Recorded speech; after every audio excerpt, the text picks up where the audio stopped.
What is up, guys? Welcome back to Quick Helper. In this video, I'm going to show you how to change your email address on Epic Games. First, go to the Epic Games website, epicgames.com. Click on your profile icon after signing in, and then select Account. Once you're in your account, navigate to Account Information on the right side, find the email section, and click on the Edit or Change button next to it. Enter the new email address you want to use. Note that a security code verification is required for this change. Check your original email and click Continue. Finally, verify the new email address by going to your new email inbox and clicking on the verification link. That's it. Your email address on Epic Games has been successfully changed. Thank you for watching.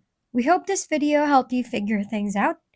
If we've been helpful, kindly give us a thumbs up and don't forget to hit the subscribe and bell button for more contents. For any questions and suggestions, comment down below.